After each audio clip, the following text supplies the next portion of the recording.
औज़ुबिल्लाहि मिनश्शैतानिर्रजीम बिस्मिल्लाहिर्रहमानिर्रहीम अल्हम्दुलिल्लाहि रब्बिल आलमीन वस्सलातु वस्सलामु अला सय्यिदिल अंबियाइ वल मुरसलीन व खातमिन नबिय्यीन व अला आलिहि व अस्हाबिहि अजमईन। अम्मा बाद। प्यारा दोस्तों, अस्सलामु अलैकुम व रहमतुल्लाहि व बरकातुहू। मुंहिंजा साईं अॼु अव्हांखे हिकु इंतिहाई प्यारी ॻाल्हि थो ॿुधायां। हीअं सम्झो गौर ऐं फ़िकिर जी ॻाल्हि आहे, मुहबत जी ॻाल्हि आहे। हीअ आहे अमुर मञणु ज़रूरी आहे। जीअं चयो वियो आहे त अल अमरो फ़ौक़ुल अदब, याने अदब खां वधीक अमुर आहे। याने कंहिं वॾे जो, कंहिं उस्ताद जो, कंहिं पीउ जो, पंहिंजे पीउ जो, पंहिंजे मुर्शिद करीम जो जेको हुकुम आहे, उहो हुकुम वॾी शइ आहे, अदब खां उहो मथे आहे। मिसाल जे तौरु तव्हांखे आउं ॿुधायां त हिकिड़े दफ़े हज़रत पीर साईं जन, हज़रत पीर साईं सैयद मोहम्मद राशिद रोज़े धणी रहमतुल्लाह अलैह पाण कंहिं फ़क़ीर खे फरमायो त अॼु असां थकल आहियूं, तव्हां असांखे टंगनि ते लतूं ॾियो ऐं ज़ोर ॾियो।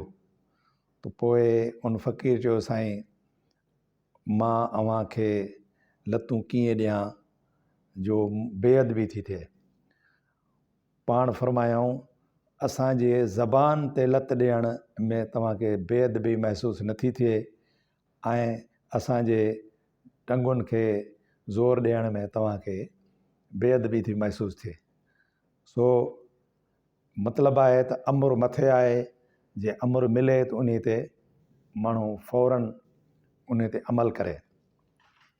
हाणे आउं तव्हांखे महबूबनि जे मामले में हिकिड़ी ॻाल्हि ॿुधायां थो सल्लल्लाहु अलैहि वसल्लम।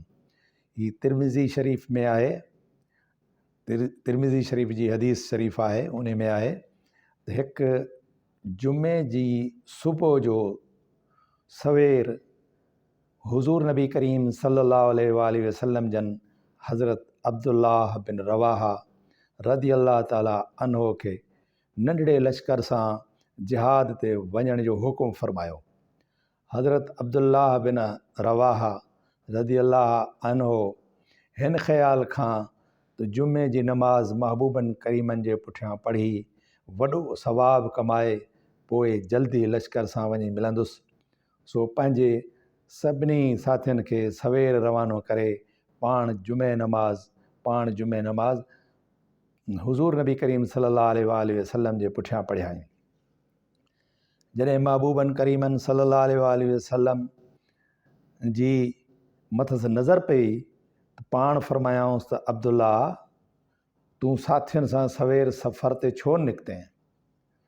अर्ज़ु कयईं, मुंहिंजा हबीब सल्लल्लाहु अलैहि वसल्लम, त अव्हां जे पुठियां जुमे नमाज़ पढ़ण जे ख़ातिर जो वधीक सवाब कमायां, इन ख़्याल सां आउं न वियुसि।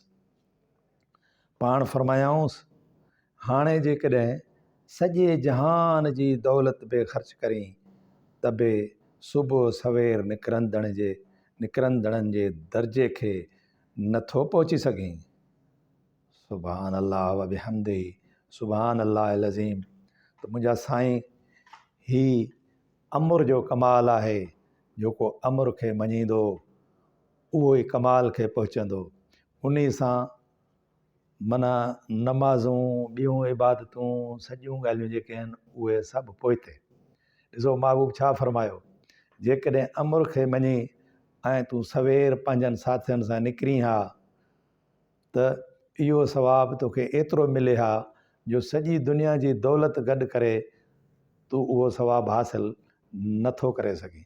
याने महबूबनि इहो फरमायो त मुंहिंजे पुठियां जेको तूं जुमे नमाज़ पढ़ण जो सवाबु वधीक कमाइण पियो चाहीं, उहो घटि आहे जो असांजो अमुर मञी ऐं तूं पंहिंजे साथियुनि सां सवेर असांजे अमुर सां निकिरी हा।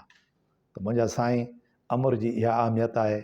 अल्लाह ताला तव्हां असांखे पंहिंजे वालिदैन, पंहिंजे उस्तादनि, पंहिंजे मुर्शिद करीम ऐं गॾोगॾु मुंहिंजे हबीब अलैहिस्सलातु वस्सलाम जी ज़ात अक़दस मुबारक ऐं मुंहिंजे रब करीम जा जेके अमर आहिनि उन्हनि अमरनि ते बेअनही अमल करण जी तौफ़ीक़ अता फ़रमाए। वमा अलैना इल्लल बलागुल मुबीन।